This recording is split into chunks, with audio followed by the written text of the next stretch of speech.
Enquanto isso, vamos orar para que o Senhor ele possa abrir os nossos olhos, para que o Senhor ele possa nos direcionar para um ambiente onde nós vamos ser curados, onde nós vamos ser libertos, onde nós vamos ser sarados de muitas coisas que nós vivemos. Então, vamos orar. Senhor Deus e Pai, nós te agradecemos. Muito obrigado, Pai. Eu te agradeço por mais esse tempo, por mais esse dia. Eu oro por cada pessoa aqui presente, Senhor. Eu oro para que tudo que nós venhamos conversar aqui, Senhor, sejam como sementes que venham aos nossos corações, venham germinar e dar bons frutos, Pai. Eu oro para que nesse momento não seja eu falando, mas sejam palavras vindas direcionadas do Teu trono. E que durante esse tempo de Difflin, nós possamos, Senhor, ter um entendimento que não são boas intenções, não são palavras bonitas, não são lágrimas derramadas, mas tudo aquilo que eu faço para Ti de verdadeiro coração. Nós te agradecemos e pedimos para que tudo aquilo que a gente venha conversar, nós possamos absorver com profundidade, para que a gente venha entregar com mais verdade. Eu te agradeço por isso, em nome de Jesus. Amém. Amém, meus queridos. No livro de Deuteronômio, fala o seguinte: quem dera que eles sempre tivessem tal coração, e sempre me temessem e guardassem todos os meus mandamentos. Assim, tudo iria bem para eles e para os filhos deles e para sempre. Esse versículo é uma fala onde Moisés ele foi utilizado através do nosso Deus para que ele falasse àquele povo.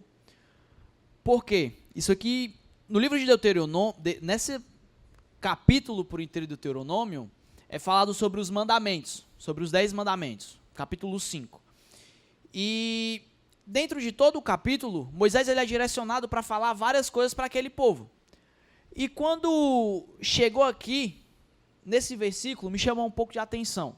Por quê? O cerne do que eu queria conversar com vocês era sobre obediência. Só que eu estava até conversando com a Yasmin que o Senhor ele tem me levado para um novo ambiente que é onde ultimamente existem muitos jovens, existem muitas pessoas que elas se sentem culpados e muitas vezes não conseguem se perdoar pelo fato de um dia ter desobedecido em alguma área. E eu queria trazer para vocês que nós somos filhos amados. O Senhor ele nos entrega durante toda a palavra de Deus, ele fala que o que ele quer conosco é comunhão. Mas isso é um tema para uma outra palavra. Eu vou focar aqui para eu não fugir demais. Mas todos os dias o Senhor ele nos confia muitas coisas. E isso são coisas do tamanho que a gente nem imagina. Todos os dias nós acordamos com algo que o Senhor nos entrega pelo simples fato de respirar. Pelo simples fato de poder acordar, tomar café da manhã, de poder orar, de poder ler a Bíblia. Tudo isso mostra a bondade do Senhor para as nossas vidas. Então, gente, esse versículo de Deuteronômio, ele nos fala que nós precisamos, porque, poxa, quem dera eles sempre tivessem tal coração. Quem dera a gente sempre tivesse esse coração de busca, de entrega, de obediência, de leitura da palavra, de uma pessoa que realmente busca intensamente a Deus. Cara, essa palavra de oferta do Gabriel aqui foi incrível. Incrível. São as gotas. Gotas que trazem vida. E essas gotas que trazem vida, a gente pode levar para qualquer coisa. Eu não sabia nem sobre o que ele ia pregar, mas tudo isso que ele falou está aqui incluso no que eu queria conversar com vocês. Mas, cara, gotas que trazem vida. Não somente para as outras pessoas que vão receber esse rio que está fluindo, mas também para nós que estamos depositando ali. Eu não falo somente de oferta no caso monetário. Eu falo do seu tempo que você busca a Deus, eu falo do seu tempo que você tira lendo a palavra, eu falo do seu tempo que você tira adorando. Tudo isso são pequenas gotas, pode ser 1 hora por dia, pode ser meia hora por dia, mas é uma pequena gota que no montante faz com que você entenda verdadeiramente aquilo que Deus tem para te entregar. E aí, gente, o que a gente pode entender disso aqui é que a exortação do Senhor pela boca de Moisés ela é profunda. E durante todo o livro de Deuteronômio, não só no capítulo 5, Moisés ele mostra muitos caminhos importantes que nós cristãos precisamos seguir. E apesar disso, nós temos as nossas escolhas. E são as nossas escolhas que definem o que eu irei receber no tempo vindouro. São as escolhas que eu faço, é tudo aquilo que eu escolho para a minha vida que vão definir o que eu vou receber no tempo vindouro. Tudo que eu planto é o que eu vou colher. Não tem como eu plantar caroço de manga e querer colher acerola, gente. Isso não bate, isso não funciona. Então, o chamado para a obediência, ele não é somente para pastores ou líderes. É um chamado para todos nós cristãos. E o que nós temos feito retrata como está sendo o nosso grito de Maranata. Eu acredito que não só eu, mas quantos aqui anseiam pela volta de Jesus?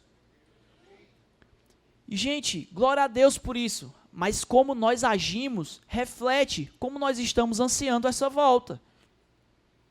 Se eu estou agindo levianamente, eu digo Senhor, Senhor, é em vão. Mas isso eu vou falar um pouco mais à frente. Mas o que você tem feito? A nossa conversa, ela não é para que a gente ressalte que a obediência é importante, porque eu acredito que todo mundo aqui sabe que obedecer é necessário, que obedecer é importante, não somente aos nossos pais, mas à nossa liderança, mas aquilo que o Senhor nos direciona. E viver em obediência é um chamado para que a gente possa desfrutar de tudo aquilo que o Senhor tem para nos entregar da melhor forma. Todos os dias o Senhor ele nos entrega coisas boas. O que eu estou fazendo com as coisas boas que o Senhor tem me entregado? Eu estou sendo aquele porco na lama, onde a própria palavra do Senhor diz que não podemos lançar as pérolas àqueles porcos? Ou será que eu estou sendo uma ovelha limpa, pura, que busca, que procura intensamente o que o Senhor tem para fazer na minha vida? O que você tem feito? O que você tem feito define muitas coisas. Essa conversa, ela serve para que a gente se lembre qual tem sido o nosso posicionamento em relação a tudo que nós estamos vivendo. Qual tem sido o meu posicionamento como cristão em relação a essa dificuldade que eu estou passando aqui? Qual tem sido o meu posicionamento como cristão em relação a esse momento que eu estou vivendo aqui?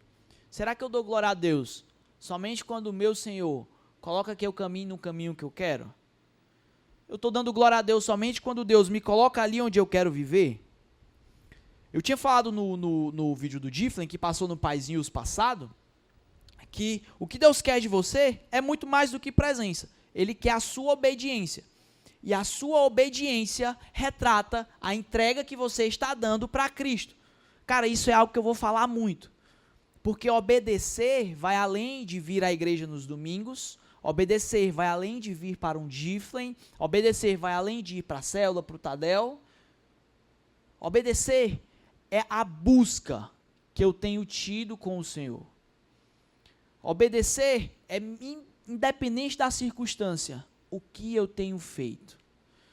Obedecer é independente da circunstância, eu ser fiel no meu dízimo, eu ser fiel na minha oferta, eu ser fiel na minha adoração a Deus, eu ser fiel com as outras pessoas que o Senhor colocou na minha vida, eu ser fiel no meu tempo de oração, eu ser fiel no meu tempo de adoração e infinitamente mais. Tudo isso nos leva a um local de obediência. Eu vivi muitas coisas durante a minha vida, inclusive os meus pais estão aqui, o seu Ronaldo e a dona Cátia, eu amo demais vocês são exemplo para mim, e eles estão aqui porque para mim é muito precioso viver isso junto com eles aqui, viver esse tempo junto com eles, eu amo demais, enfim gente, mas a obediência, ela nos entrega coisas muito boas. Até que minha mãe não me deixa mentir. Quantas e quantas vezes nós entramos em discussões porque eu não aceitava ser repreendido pela minha mãe. Eu não aceitava que minha mãe dissesse não. E teve um dia, cara, eu não estava nem no script não para contar, eu também nem pedi a autorização deles não. Mas o que acontece? Teve um dia que foi logo no comecinho que eu estava vindo à igreja. E aí minha mãe, ela gosta muito de terminar o culto, eu vou me embora.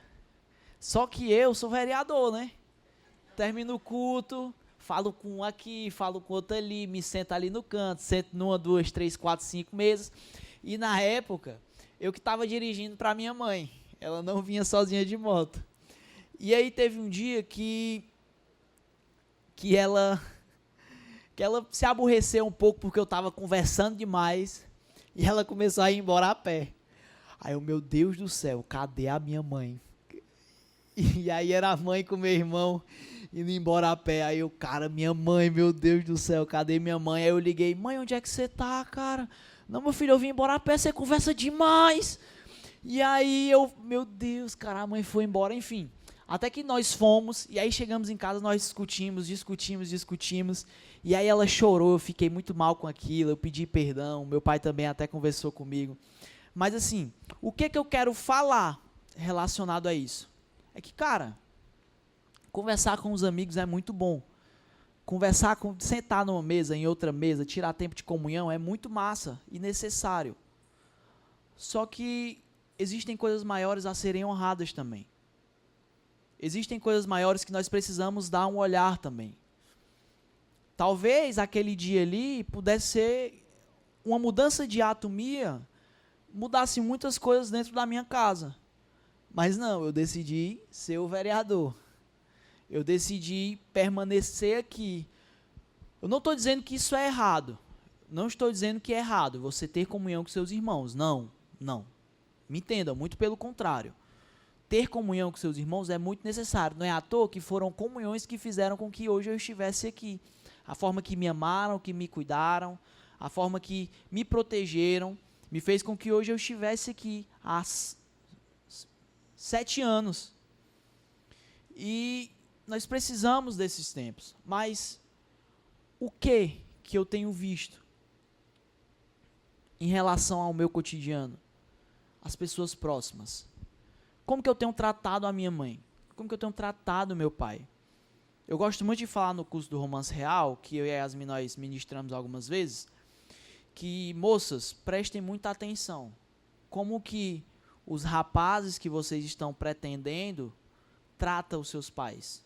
Trata principalmente a sua mãe. Porque a forma que ele trata a sua mãe, muitas vezes pode ser a forma que ele vai lhe tratar.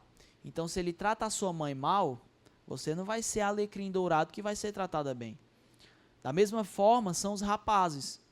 Vejam como que as moças tratam os pais. Se são respondonas, se são obedientes. Tudo isso. Porque são esses ensinamentos que fazem com que você caminhe de forma correta e tenham bons frutos no futuro. Em cima disso, eu queria falar um pouco sobre o meu testemunho. Estava conversando com a Jordana, a gente estava numa reunião antes de decidirmos as coisas para o Giflen, e aí a Jordana me surpreendeu assim com uma pergunta. Ei, Edu, qual que é teu testemunho? Aí eu falo, meu Deus do céu. Só que assim, ela já sabia porque o meu testemunho ele é público e acredito que todos vocês saibam, se duvidar, a maior parte. Mas ela, qual que é teu testemunho? O que o Senhor, ele usa para que você possa ministrar da melhor maneira sobre obediência? Aí eu comecei a pensar, e eu comecei, Jordana, quando eu comecei a vir à igreja, eu tinha um relacionamento, e aí eu fui falando sobre o meu relacionamento, que acredito que todo mundo aqui já sabe como que foi, e aí chegou um momento em que minha mãe chegou até em mim e falou assim, meu filho, eu e o seu pai, nós não aprovamos o seu relacionamento. E assim, cara, como que eu fiquei? Porque pra mim tava sendo bom.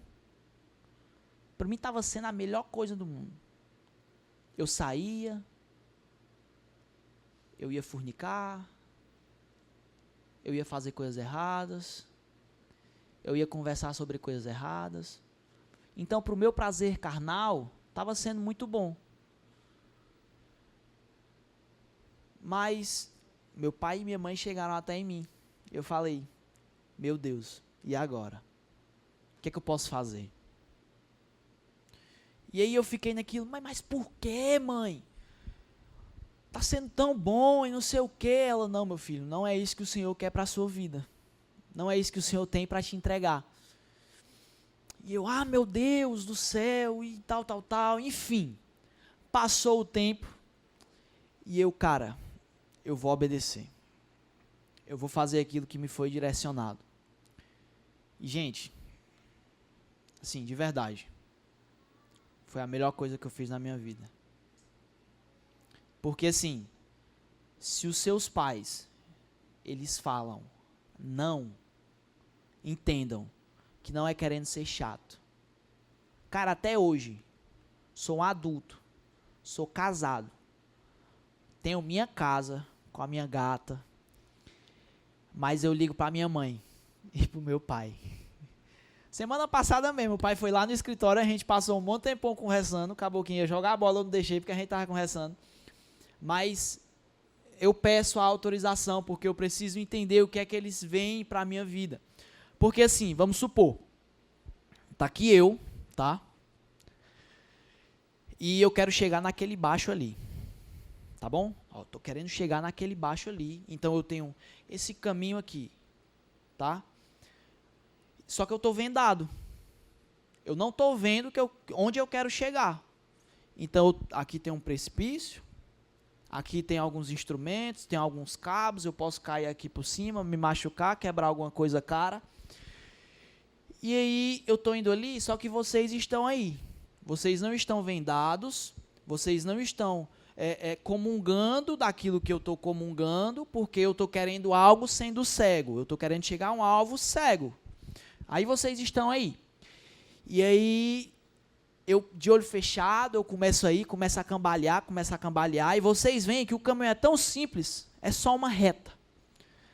Na nossa vida é dessa forma. Às vezes, nós estamos tão cegos porque nós queremos alguma coisa, que é preciso chegar pessoas de fora, sendo nosso discipulador, aquele melhor amigo seu de oração, sabe?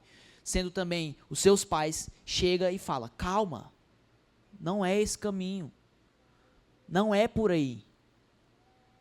Calma, você precisa fazer esse caminho aqui.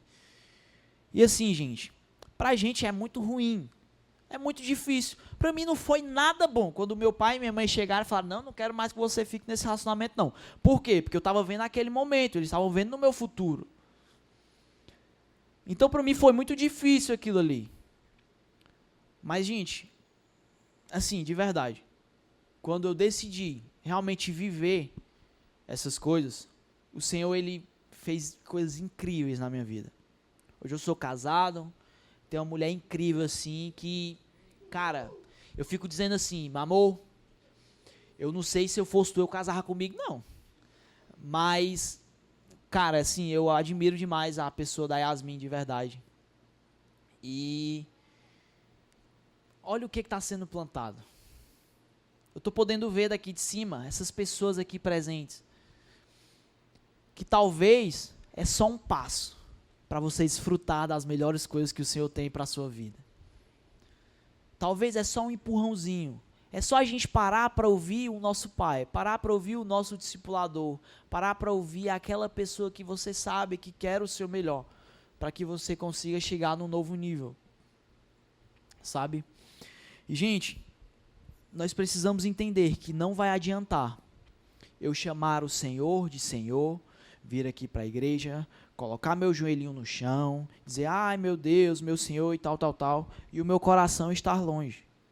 No livro de Mateus, no capítulo 15, versículo 8 e 9, fala o seguinte, esse povo me honra com os lábios, mas o seu coração está longe de mim, e em vão eles me adoram, ensinando doutrinas que são preceitos humanos. E logo em seguida eu queria enganchar no livro de Lucas, capítulo 6, versículo 46 ao 49, que fala o seguinte, por que vocês me chamam de Senhor, Senhor, e não fazem o que eu mando? Eu vou mostrar a vocês a quem é semelhante todo aquele que vem a mim, ouve as minhas palavras e as pratica. Esse é semelhante ao homem que, ao construir uma casa, cavou, abriu profunda vala e lançou o alicerce sobre a rocha. Quando veio a enchente, as águas bateram contra aquela casa e não puderam abalar, por ter sido bem construída. Mas o que não ouve, não pratica, é semelhante a um homem que construiu uma casa sobre a terra, sem alicerces, e quando as águas bateram contra ela, logo desabou. E aconteceu que foi grande a ruína daquela casa. Onde que nós temos construído as nossas casas? Os nossos alicerces, eles estão firmados em quê? O Senhor, ele nos coloca vários direcionamentos para que a gente firme nossos alicerces dentro da palavra de Deus. Eu lembro que no meio da pandemia, a gente estava tendo uma... Na verdade, não era no meio da pandemia, que já tinha sido aberto as coisas, mas a gente estava tendo uma célula. Esse áudio está até gravado em algum canto, eu não sei se o Caio lembra.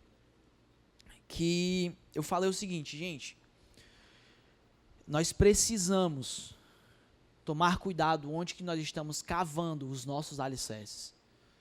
Porque assim, o tempo de pandemia, querendo ou não, ele foi um tempo em que o joio do trigo foram separados de algumas maneiras. E aí eu falei o seguinte, por que que nós precisamos tomar esse cuidado? Porque nós temos que estar prontos para um tempo vindouro. Nós temos que estar prontos para o que o Senhor ele quer fazer nas nossas vidas. Gente, o Senhor ele tem algo tão grandioso para a sua vida que se você não estiver com seus alicerces cavados em uma rocha, com seus alicerces firmados naquilo que ele propõe, você não tem força para suportar o poder daquilo que ele tem para te entregar. Então, se eu não estou firmando os meus alicerces naquilo que ele me propôs, eu não vou ter forças para poder suportar o peso de tamanha glória que ele tem para me entregar.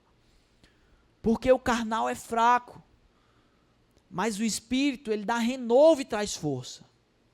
Então, se eu estou colocando minhas forças no Espírito, alimentando mais o meu Espírito que a minha carne, quando vierem as coisas ruins, quando vierem as enchentes, os ventos fortes, tudo isso, nada vai te abalar. Porque você está firmado naquilo que o Senhor te propôs. E obedecer, gente, não é só dizer com a boca, eu sou obediente, eu obedeço. Obedecer é entregar atos e conduta. Os atos e conduta mostram quão de Cristo existe em você. Porque não tem como eu dizer que eu sou cristão, sendo que eu não entrego aquilo que o Senhor me coloca para ser entregue. Os atos e conduta, ele mostra o quanto você é parecido com Cristo e busca essa entrega para que as outras pessoas reconheçam que o Senhor vive em mim, agora não sou mais eu, mas Cristo. E que tudo eu considero como esterco, porque o Senhor, ele me dá um caminho, e esse caminho me entrega um novo local que vai me levar a receber uma nova coisa que o Senhor tem para me entregar. Está me preparando durante todo esse caminho para que eu possa ter forças para suportar aquilo que me está sendo confiado.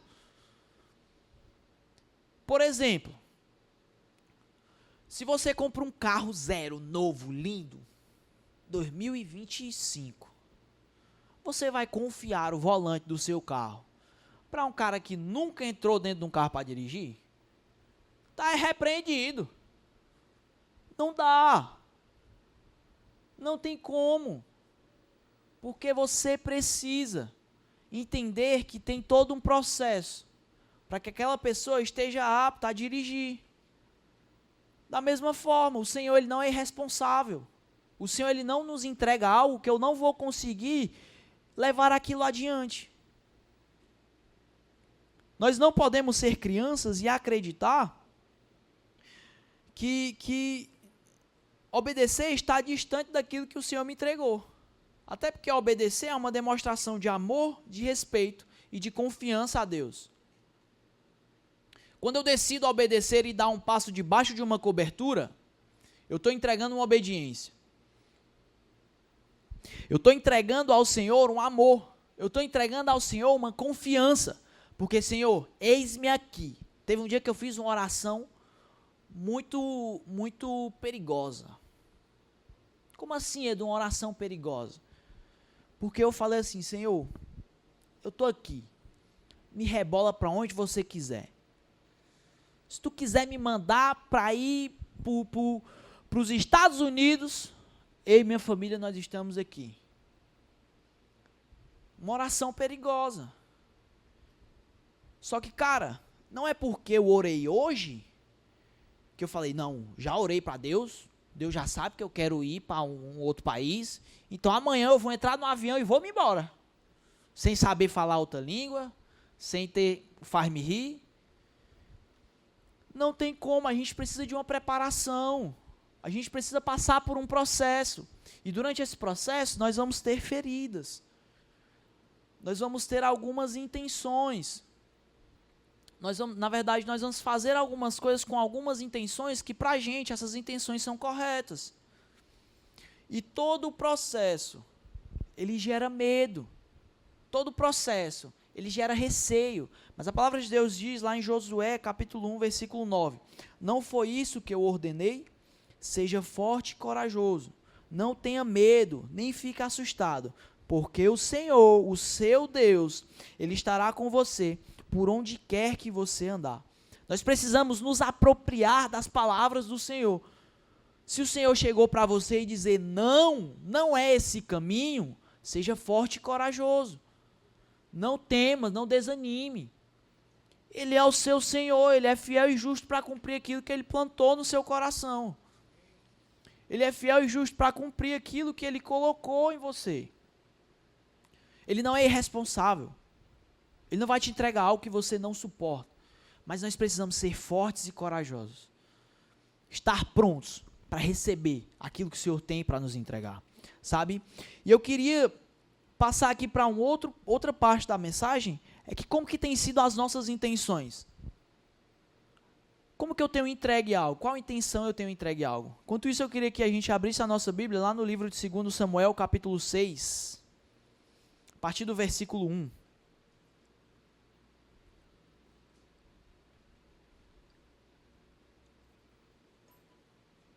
A palavra do Senhor diz lá em 2 Samuel o seguinte: mais uma vez, Davi reuniu todos os escolhidos de Israel, em número de 30.000. Davi se levantou e, com todo o povo que tinha consigo, partiu para Baalá de Judá, para trazer a arca de Deus, diante da qual se invoca o nome do Senhor dos Exércitos, que se assenta acima dos querubins. Aqui, versículo 1 e 2. Vou falar o contexto, tá? Durante essa época, a arca do Senhor, ela era o que representava a presença de Deus em nosso meio.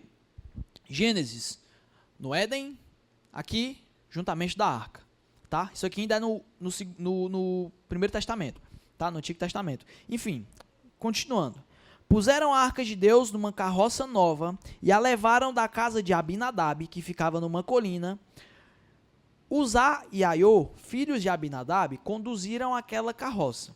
Levaram a carroça com a arca de Deus da casa de Abinadab, que ficava na colina, e Aiô diante da arca. Davi e toda a casa de Israel se alegrava diante do Senhor, com todo tipo de instrumentos de madeira de faia, com harpas, liras, tamborins, pandeiros e símbolos. Quando chegaram à eira de Nacon, Uzá estendeu a mão para segurar a arca de Deus, porque os bois tropeçaram. Então a ira do Senhor se acendeu contra Uzá, e Deus o feriu ali por esta irreverência. E Uzá morreu ali ao lado da arca de Deus. Vamos imaginar a cena. A arca da aliança, objeto grande, em cima de uma carroça, bois carregando, esses bois tropeçam, a arca da aliança cambaleia. Quando ela cambaleia, a intenção de Uzá foi boa. Vou segurar aqui para ela não cair. Só que nesse momento de eu vou segurar aqui para ela não cair, ele esqueceu que naquela época só as pessoas autorizadas a tocarem na arca eram sacerdotes e levitas. Eram pessoas que estavam preparadas e purificadas para que viessem a tocar na arca da aliança. Por mais que Uzá tenha tido uma boa intenção, aquilo estava errado. Então, em cima da obediência, nós precisamos tomar cuidado das nossas intenções. Isso nos mostra que as nossas ações nos responsabilizam por algo, e por mais que as intenções sejam boas, cuidado. A Yasmin estava lendo o esboço da palavra, e aí ela leu essa parte e falou assim: até porque o inferno, ele está cheio de boas intenções. É verdade. A gente tem que tomar cuidado em boas intenções, em achar que essas boas intenções vão nos levar a desfrutar de coisas boas, vão nos levar a desfrutar das bondades do Senhor, mas cuidado. Talvez aquela boa intenção que está na sua cabeça vai contra o que a lei do Senhor coloca para que a gente viva, do que a palavra do Senhor coloca para que a gente viva, sabe, gente? E assim, ultimamente a gente tem sentido muito que existem muitas pessoas que se sentem culpados em cima da obediência. Cara, eu desobedeci, eu sou falho nisso. Mas eu venci, mas eu sou culpado. Eu não sou digno. Eu não sou digno de receber o que Deus tem para mim. Eu não sou digno de receber as coisas boas para o Senhor. Mas, gente, tá amarrado. Que isso caia por terra. Você é filho. Você é amado. Você é o que a palavra diz que você é. Independente do que você tem feito, o Senhor, Ele morreu na cruz, Ele ressuscitou para que hoje a gente tenha vida em abundância. Os nossos pecados caíram por terra. Nós precisamos entender que foi tudo lançado no mar do esquecimento. E uma vez lançado no mar do esquecimento, o Senhor nos perdoou e eu me aproprio desse perdão. Você não é culpado. Você não é indigno. Muito pelo contrário. Você é um filho amado, cuidado, protegido. O Senhor, Ele te coloca em um local onde nós precisamos entender que eu sou filho, eu não sou mais órfão e todos os meus pecados, eles foram lançados no mar do esquecimento. Então eu preciso entender que uma vez entregue o meu coração para Cristo, eu tenho que buscar viver uma vida em espelho aquilo que o Senhor fez aqui na terra. Essa é a nossa busca. E, gente, que nós possamos ter respeito à santidade de Deus. Aquele ato de usar, de colocar a mão na arca, ele simbolizou uma falta de respeito à arca do Senhor. Então nós precisamos tomar respeito à santidade do Senhor. Pode ser que existam coisas que eu acredite, que eu esteja fazendo, que na minha cabeça é algo comum e não é pecado. Teve um dia que o Daniel pregou aqui sobre pecados aceitáveis. Cara, que palavra incrível. Que palavra incrível. O nome, ele nos dá um choque, né? Pecados aceitáveis. Mas o que são esses pecados aceitáveis? São os pecados que se tornaram comum. É a mentira. Ah, uma mentirinha ali não faz mal. É a inveja, a falsidade. Tudo isso. Mas que nós não podemos ver isso como um comum. E, gente, gostaria que vocês ficassem de pé, que nós já estamos nos caminhando para o final da palavra. Mas, assim, se você... Eu queria convidar aqui na frente, se você sentir à vontade. Edu, eu falhei em determinada área. Eu falhei nisso aqui. Eu me sinto culpado, porque um dia eu caí na pornografia. Eu me sinto culpado, porque um dia eu caí em fornicação, eu caí em prostituição. E eu não consegui liberar culpa, ou liberar perdão sobre a minha vida. Eu queria convidar você aqui na frente para a gente orar junto. Não estou chamando ninguém para aceitar Jesus ainda. Não estou chamando ninguém para mudar de religião. Mas para que a gente possa orar junto. Se você sentir à vontade, queria lhe convidar aqui na frente. Se você se sente culpado, para que a gente possa orar junto, para que essa culpa caia por terra. Para que as coisas que o Senhor nos entregou, eles venham fazer morada em nossos corações. As coisas que o Senhor nos entregou, as verdades da palavra do Senhor, elas venham germinar em nossos corações. E, como não veio ninguém, glória a Deus por isso, nós vamos nos encaminhar para o grito, para a última parte da palavra. E eu queria falar uma frase para vocês. Que o nosso grito pela vinda de Jesus, ele possa ser cheio de entrega de nossos corações, de aceitar viver os propósitos e se apropriar das promessas em nossas vidas. Que nós possamos ser pessoas que não aceitamos viver uma vida medíocre, não aceitamos viver uma vida de baixa, não aceitamos, nos nossos corações nós somos filhos desobedientes. Não, isso não é verdade nas nossas vidas. Até porque você tem um grande futuro pela frente e o Senhor tem grandes coisas para te entregar. O Senhor tem grandes coisas para fazer através da sua vida. E isso é só o começo. Então decida viver aquilo que o Senhor colocou para que você viva. Decida viver as coisas boas que Deus tem para te entregar. Decida obedecer. Decida ser um filho obediente ao Pai. Para que quando a gente chegue no futuro, a gente possa receber as bênçãos que o Senhor tem para nos entregar. Talvez isso que nós estamos vivendo hoje seja só uma gota do que o Senhor quer nos entregar. Ontem nós vivemos aqui um tempo de vigília incrível. E isso é só uma gota desse rio que passa e que nos traz vida. Que não possamos ser medíocres. Nós possamos buscar uma vida acima daquilo que nos é proposto pelo mundo. Uma vida espiritual, uma vida profunda. Uma vida onde o Senhor nos entrega coisas incríveis, onde nós nos apropriamos da palavra dele, onde nós entendemos que nós somos filhos amados, onde nós entendemos que obedecer vai muito além do que o meu falar, onde nós entendemos que obedecer vai muito além do que vir aos cultos nos domingos, à igreja, à célula, mas vão pelos meus atos que eu tenho lá fora, com meu pai, com minha liderança, com os meus amigos, principalmente com o que a palavra do Senhor coloca para que eu viva. Que tudo isso venha aos nossos corações com profundidade, com intensidade.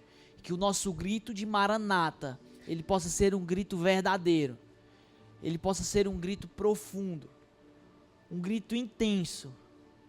Que nós possamos estar todos os dias ansiando, buscando profundamente o que o Senhor nos colocou aqui. Viver 100% aquilo que Deus nos colocou para viver. Que a gente não possa aceitar uma vida medíocre. Eu queria convidar vocês a adorar o Senhor nesse tempo com toda intensidade, com toda entrega, com toda vontade. Cantem, gritem, se quiserem ajoelhar, enfim. Busque sua intimidade com Deus. O Senhor ele tem grandes coisas para fazer nas nossas vidas, amém? Vamos adorar o Senhor.